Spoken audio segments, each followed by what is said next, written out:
Hi, and welcome to the West Point Lake Update. I'm your host, Steven Rector, Park Ranger with the U.S. Army Corps of Engineers. We have a great show planned for you today coming from Amity Campground, so stay tuned after this short break.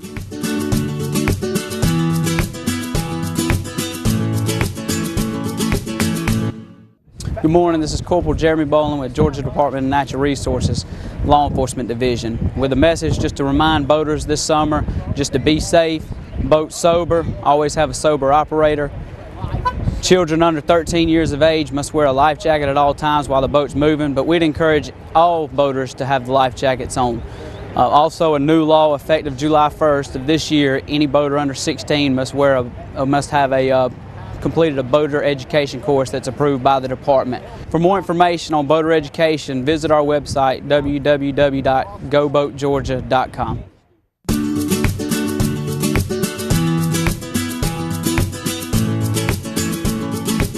Hi, and welcome back. Joining me now is Steven Logan. Steve is the project manager here at West Point.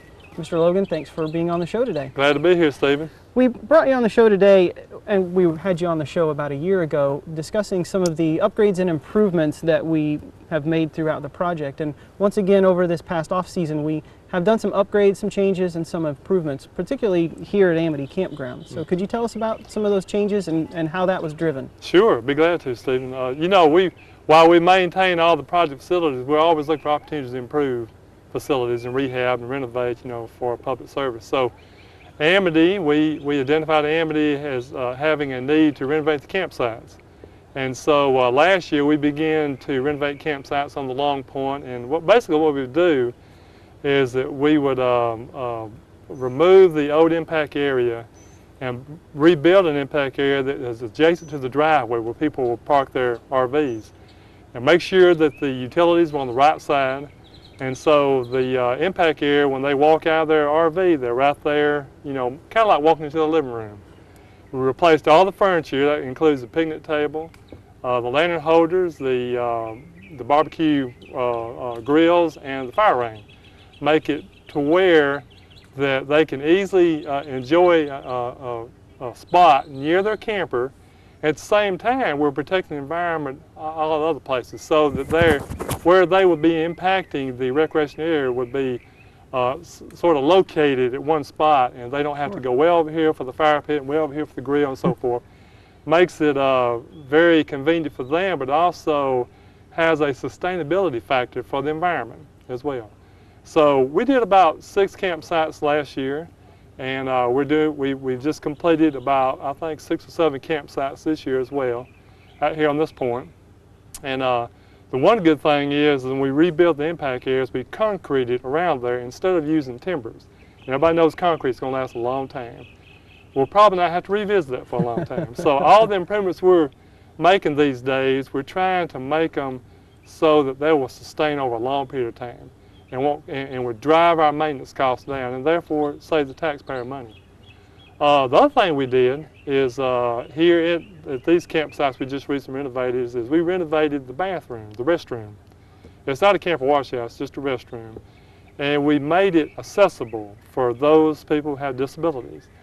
And so we redid the floor, we took out the partitions, and when people would use the restroom, they'd just go in, lock the door behind them, and then use the restroom, and they're able to come back out. Before, they didn't have the ability to lock the restroom, and there was accessibility challenges, and so we corrected that, and now that's been done here, and we intend to do that at other sites as well. In fact, I understand the accessibility issue also sort of drove renovations at Shower House over at our Schaefer Herd Campground. That's exactly right. We were very fortunate that a person with disabilities contacted us and said, hey, I've got these challenges.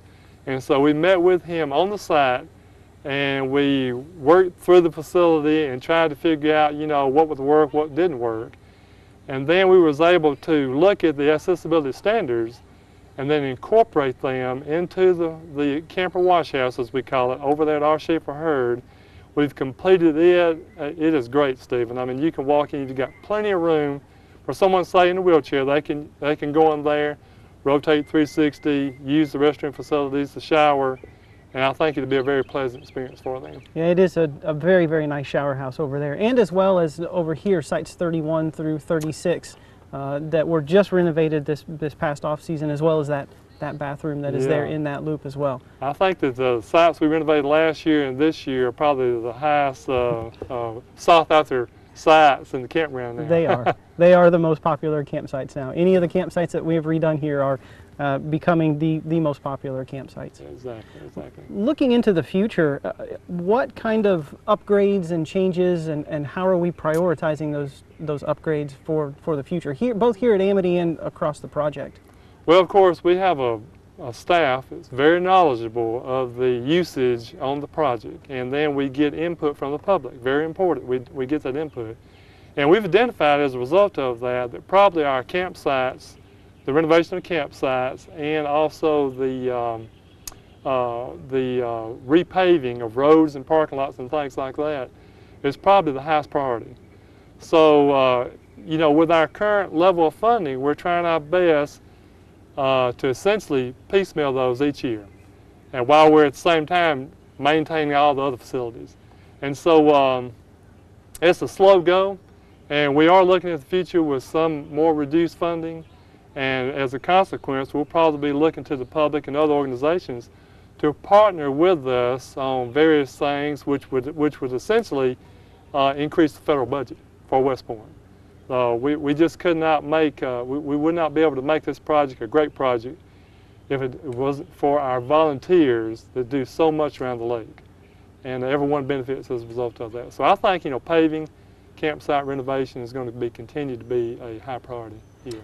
Yeah, and I see that some campsites are more popular than others, and so are you kind of making a decision based on popularity of the campsites, or is it kind of just based on the condition of the campsite? Well, if the conditions are real bad, we're going to do something to improve those immediately. But I think largely, Steven, that we go by popularity. You know, where is the most demand?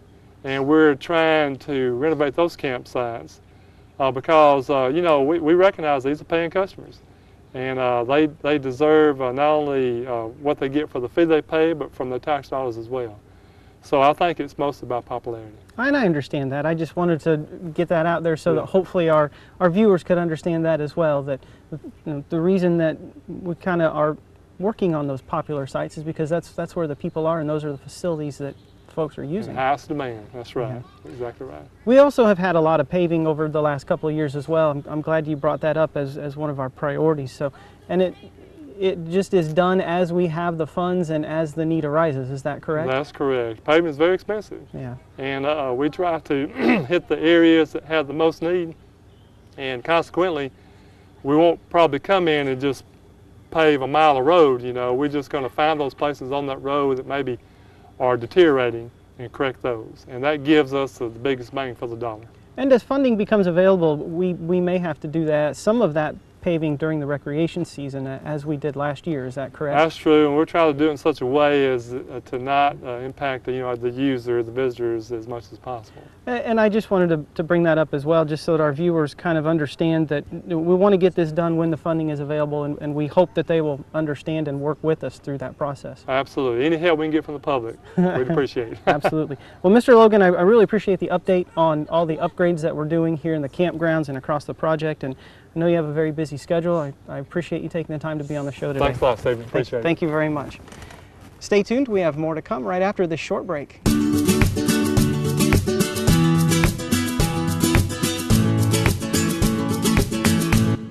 Last June, a tragic accident occurred on Lake Lanier that claimed the lives of two young brothers, Jake and Griffin Prince. As a result, Governor Deal vowed to work with the legislature to pass legislation in honor of these two brothers.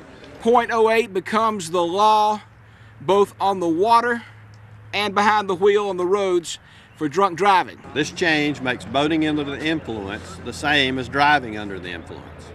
So this is where the rudder meets the road. To that end, our agency will be partnering with the Department of Natural Resources here at the boat ramps and on the highways to ensure that it is an incident that does not occur, to the best of our ability to remove not only the folks on the roadways, but to assist the rangers on removing them from the waterways. We begin now working with our partners on the waterways to make boating under the influence an equally unacceptable practice.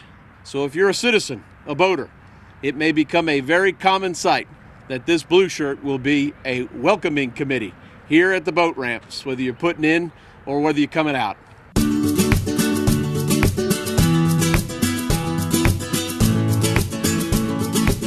Welcome back. Joining me now is Chief Park Ranger David Barr. Dave, thanks for being on the show today. It's great to be here. Thanks, Steve. Dave, over this past winter, we've made some operational changes at Earl Cook and Rocky Point, the day use areas that also have the swim beaches in them. Could you tell us about some of those changes, why we made those changes?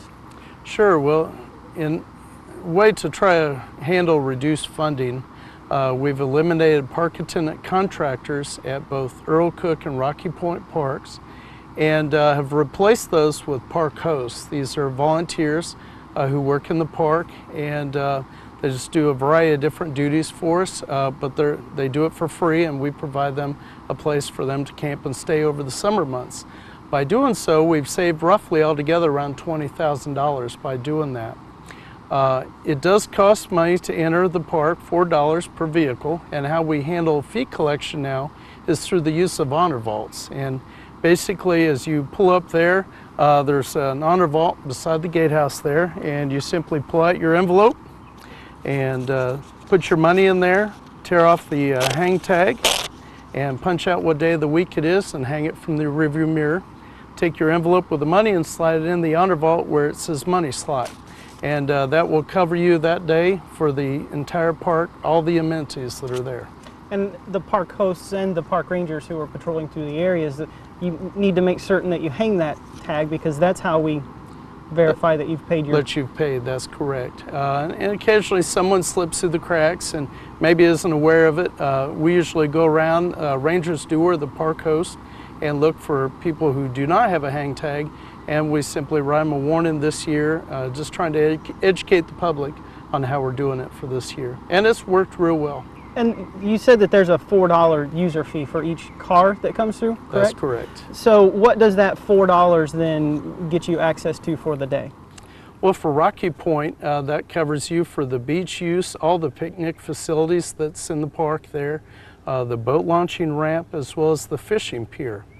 At Earl Cook, we don't have a fishing pier, but there we do have a beach, launch your boat, picnic facilities, and also we have basketball courts and tennis courts there as well.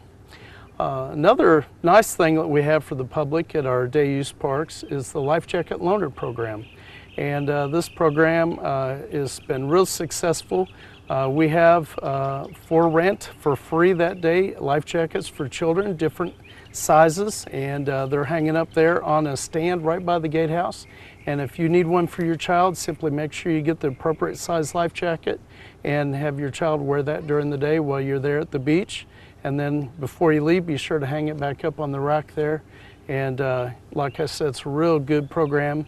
And our park hosts monitor the use of those as well. And that just works on the honor system as well. If you need one, stop in, pick one out that fits right, then just That's make correct. sure that you turn it at the end of the day. At the end of the day, that's right. Now, the beach areas themselves, I know, have specific operating hours for the swim areas. So could you tell us just what those operating hours are for the swim beaches? Sure, the swim beaches are all gated, and they open from 8 in the morning and then close at 9 at night. And our park hosts are responsible for opening and closing the gates, and they do rounds through the park during the day and check on the use of the park or any, maintenance issues that may come up. Now, one thing that you had mentioned earlier was the $4 per car fee, but you'd also mentioned an annual pass. And I know that we had, in years past, sold those annual passes there at the gatehouses at Rocky Point and Earl Cook. Now, because we're on volunteers this year, you won't be able to purchase those there, but can you tell our viewers where you can purchase an annual pass now? Sure, you can go in person to the West Point Project Management Office. We're open 7 days a week from 8 to 4:30.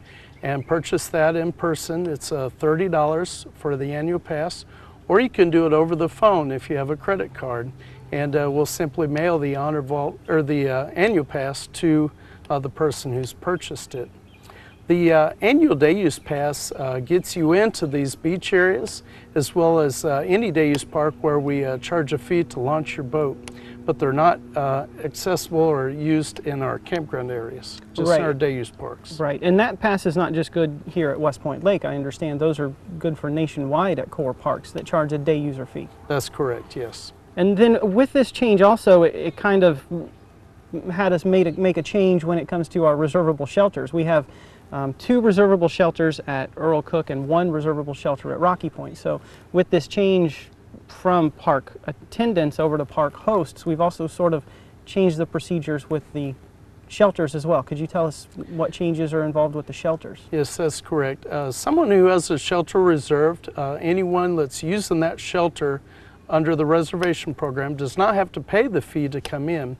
But the person who's made the reservation at the shelter simply gets with the park host that's on duty that day, and they will give them a stack of parking visitor passes, and they will hand that out to the people that will be using the shelter for the day, and that will cover them for that day's use of the park and for the shelter. And then how can they make a reservation again? To make a shelter reservation, you simply call our office at the West Point Project Management Office, 706-645-2937, or you can visit there in person to make the shelter reservation. You can make the shelter reservation anytime for this year, 2014. You just can't make it any less than 5 days prior to the date of use.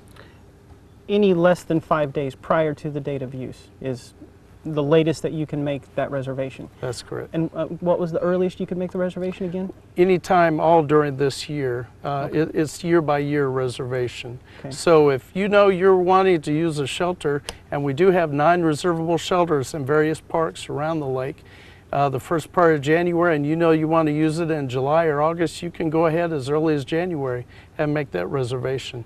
And you have to pay for the reservation at the time that you make it.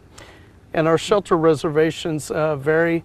We can handle anywhere from 40 people up to 240 people, and the prices range from $75 to $125 per day for the shelter.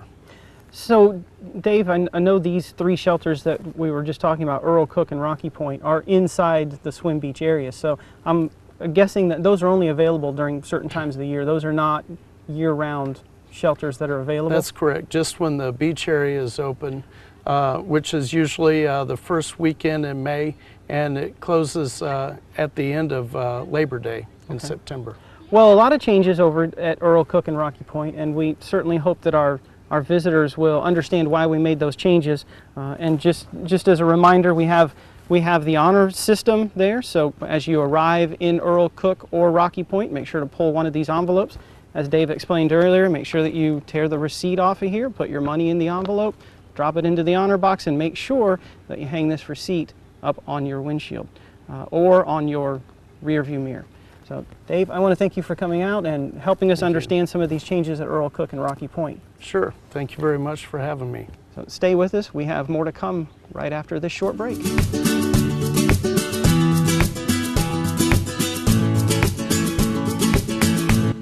Hi, I'm Captain Dennis Knight with the Troup County Fire Department, here with a few thunderstorm safety tips. If you can hear thunder, you're close enough to a storm to be struck by lightning.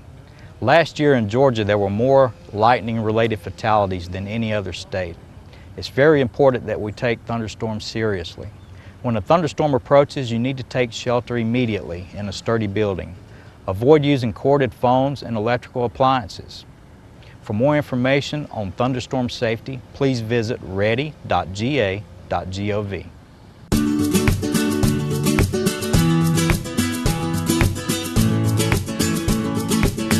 Hi, and welcome back. Joining me now is Donnie Smith. Donnie, thank you for being on the show today. Yes, sir. So, Donnie, you were out fishing back in February of this year, under the 109 bridge, I guess, with your son? Right. We were trolling in that area for stripers, and a very cold day. It was, yeah, I remember that was a very cold day. And then something kind of happened that I'd like you to share with us, kind of your experience of what occurred that day. We were trolling, and we had just caught a striper, and 2 gentlemen were idling under the bridge there at the no wake zone, and they came over and started fishing in that area, which was fine. We were trolling, and both men had on life jackets in the boat. And they as they came by us, and my son and I continued to troll towards Horse King's boat ramp. That's where we were actually going to get ready to leave. And I guess it was about 30 minutes. We heard someone yelling, and we thought, wow, they must have caught one of those, big stripers that we'd hung into. And in a few minutes we heard it again, but it was very frantic. So I cut the engine off, and then we could make out that someone was hollering, yelling for help. And so we got our lines in, went over, because we couldn't see exactly where they were. They were around the corner, sort of. There was a point there.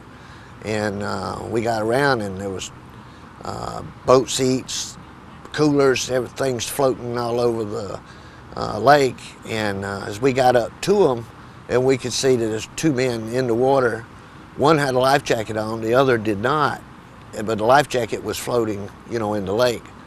And it was a father and son. The son was holding the father's head up. And we got over to them, got a hold of them, and then got them on the boat, called 911. The water temperature was like 40 degrees.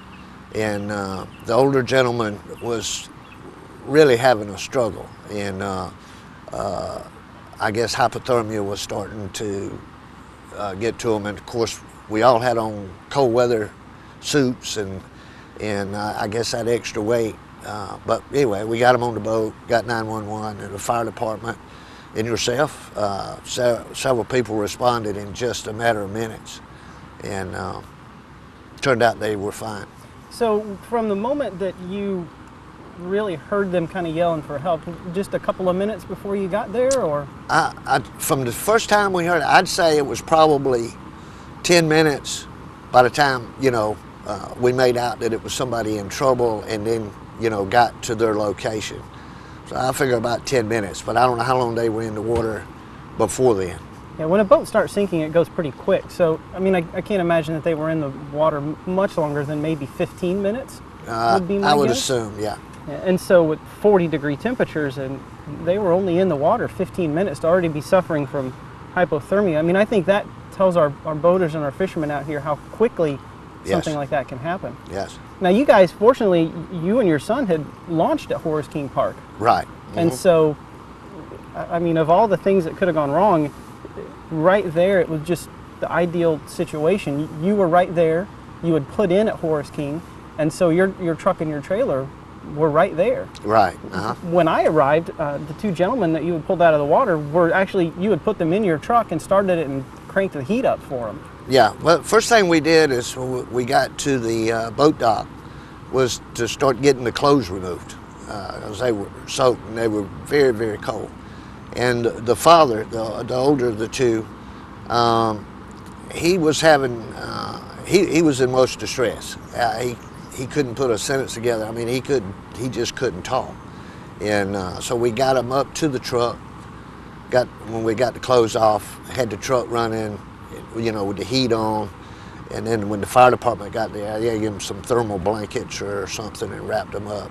Yeah, the fire department and the ambulance company were there before I had arrived, so they had already started treating him. How often do you put in at Horace King Park? I mean, is that your regular kind of area that you launch at? Yes, we usually launch at Horace King or the Pine Road, but most of the time we'll use Horace King, unless we're camping. We camp a lot at Holiday and How many years have you been fishing this lake? Well, I guess since 2003. Okay, so 11 years or so. Yeah. Has anything like this ever happened before that you've come across or seen, or is this the first time here? First time, yes. first time something like this has I mean, happened? other than somebody just having boat breakdown yeah, or something. But I mean, as far as actually seeing someone's boat having sunk and having to help them out of the water. No, first time. First time. I imagine for you it was kind of a scary situation as well to have to witness that. Yeah, because just because of the distress of the old gentleman, because we thought he was in real trouble. Yeah, it was an older gentleman and his stepson, and you had mentioned earlier that when they had gone by you that you thought they both had their life jackets on. Yes, they did. I don't know if he just because I know later we asked him, he had his life jacket on. Maybe he didn't have it tight enough or fastened correctly, but I guess when he went in the water, it came off.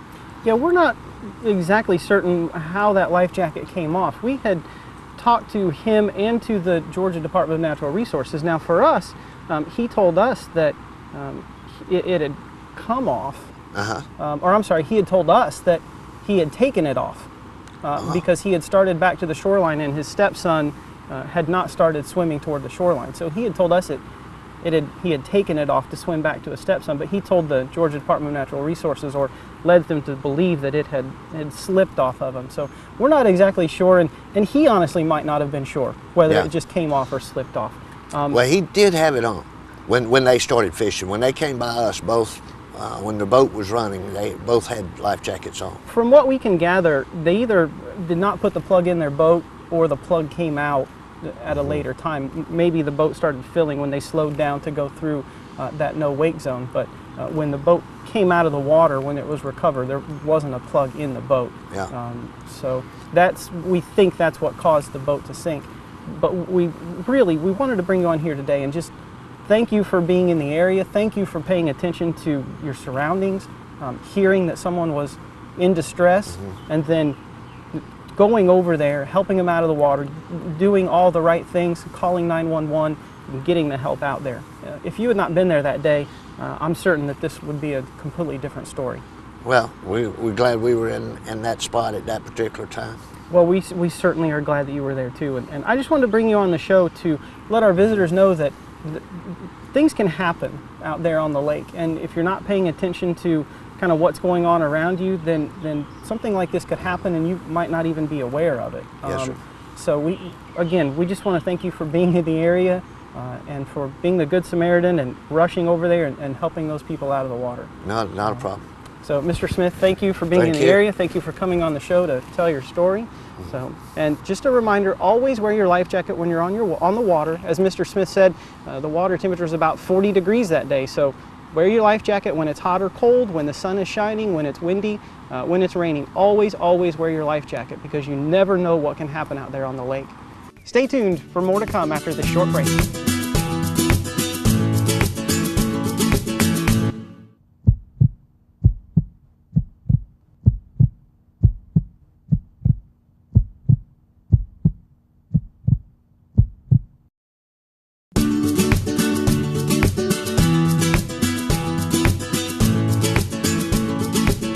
Welcome back. I want to thank all of our guests for being on the show today. And as Mr. Smith's story told us at the end, please always wear your life jackets when you're in and around the water. For more information on the happenings at West Point Lake, be sure to like us on our official Facebook page, facebook.com/westpointlake.usace.